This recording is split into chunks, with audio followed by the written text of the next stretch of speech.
Hello everyone, welcome to another video. Now today we're going to take a look at the brand new DLC for Le Mans Ultimate. Now this is pack 4 and in this DLC there are 2 new cars. But in this latest build there are a few new updates, a few new features and a free car. Now the price for this DLC is £5.99, €6.99 or $7.49. And for that price, like I mentioned, you're getting 2 new cars for your money. Those are the Aston Martin Vantage AMR LM GT3 and the Porsche 911 GT3R. And the free car, in my opinion, is the best of them all. It's the Ford Mustang LM GT3. So in this video, I'm doing my own kind of BOP test. I went out in my previous favourite car, the Ferrari 296, around Sebring and set a benchmark lap. That's a car that I'm most familiar with, most comfortable with on Le Mans Ultimate. And you're going to see my best lap from each of the new cars from the cockpit view, and then I'll play you the TV camera view so you can see what it looks like from the outside, but probably more importantly, see what it sounds like. But before we jump on track, let's talk about the new features that are being released in this build. So firstly, there are some changes to the UI. There are more players shown on the standings. There's an estimated lap count. Now you can see your competitors' virtual energy, what tyre they're on, and penalties. There's now a damage indicator and an update to the timing delta. Although there are no new tracks in this build, there have been some added track layouts. So one of the layouts is to Monza. So default has the first chicane, the Curva Grande circuit gets rid of the first chicane. It just moves the carnage a little bit further up the track to the second chicane. So there's been some additions to Bahrain. So we've now got the endurance circuit, we've got the outer circuit, and we've got the paddock circuit. Then we've got Le Mans. If it wasn't a draft fest before, it is now. Now we've got the Mulsanne circuit. That gets rid of the chicanes up the Mulsanne straight. You can see there, 2 chicanes now gone. There hasn't been a layout to Spa, but we've now got the endurance circuit, which now allows for up to 62 drivers, I believe. COTA has had an update. We've now got the national circuit. In my opinion, this is the best part of COTA, and the national circuit just deletes it. Fuji, we'll get rid of this horrible little right-left switchback at the bottom with the classic circuit. That just gives us a nice sweeping right-hander. And Sebring, we've got the school circuit. So this is turn 1. So it's just a tight right after turn 1. I don't know when we would use that layout in the cars that we've got right now, but it's nice to have. So now we've got the option of adding tyre warmers when you set up an event. You know what it's like on LMU with no tyre warmers. It's like Bambi on ice, but now we can turn the tyre warmers on and you're ready to go straight away. So there's been an update to the tyre model for the LM GT3s, although I've done some testing. And my testing has been limited to 10, 15, 20-minute sessions. And I haven't really noticed that much of a difference. But the updates to the front rear grip and load sensitivity balance, there's been a slight increase in grip loss from slip, temperature and yaw, and a slight increase in thermal degradation. So that might be why I haven't really noticed it. I think you're probably going to notice it more on the longer run under race conditions. There's been an update to the race start procedure, and apparently detection has been improved for slower cars, so we don't get those erratic driving penalties. And there's been lots of other graphical fixes, changes in this update, which you'll be able to have a look at in the release notes. Now, let's take the cars out on track, and you can have a look and a listen and see what the cars are like. I'm not going to be there. I'm not going to be talking. I'm just going to play the video that I recorded. So firstly, I went out in the Ferrari 296, and I did a benchmark lap of 2 minutes, 3 seconds, 0.461. That was using the Le Mans Ultimate setup, small changes to the traction control, and I had 20 litres of fuel. And I did the same with all of the other cars. So for the Ferrari, a car that I'm more familiar with, a 203.461. So the first new car we're going to look at is the Aston Martin Vantage.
So we couldn't get anywhere near in the Aston Martin. We did a 203.730. I could probably get the car to go quicker if I tinkered with the setup. There just seems to be lots of understeer on corner exit. And the Aston Martin's quite surprising. It's quite lazy, or it feels lazy, but it's actually quicker than you think. Probably the most stable out of all the cars in this build. So next up, let's have a look at the Porsche 911 GT3R.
So the Porsche was a different story.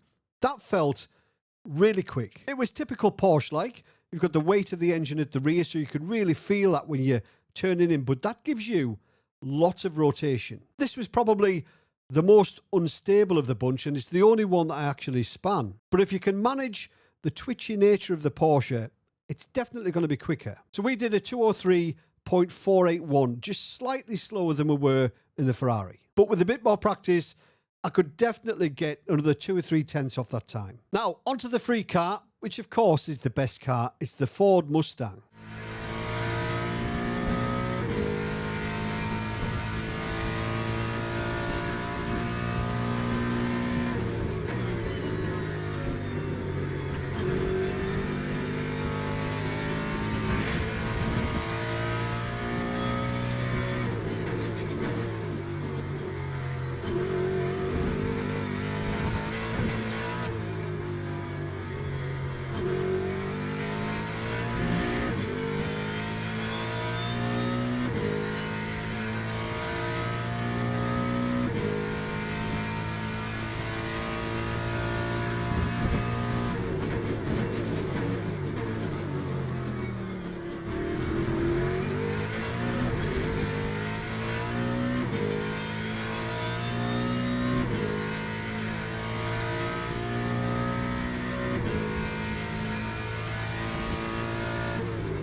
Now in this, I did a 203.595. Only a tenth or so slower than the Ferrari and the Porsche, but quicker than the Aston. But the sound of the Ford Mustang makes going a little bit slower worth it. So the free car, the Ford Mustang, sits right in between, for me at least, the Aston Martin and the Porsche. So like I mentioned at the beginning, the price for the DLC is £5.99, €6.99 or $7.49. And for two new cars, I think that's really good value when you compare it to other simulators on the market. Now, people will still complain and say, oh, you shouldn't be charging for a game that's in early access. But I think, personally, Le Mans Ultimate is in a place now where they can justifiably charge for DLC. I think LMU as a product is really good. And it's miles away from the product that it was 12 months ago. We just need a few more tracks. So let me know what you think of the DLC down below in the comments. Again, I want to say a massive thank you to Studio 397 and Motorsport Games for giving me access early and trusting me to keep my big mouth shut. But as always, thanks for watching. Have a great week. See you later. Cheers.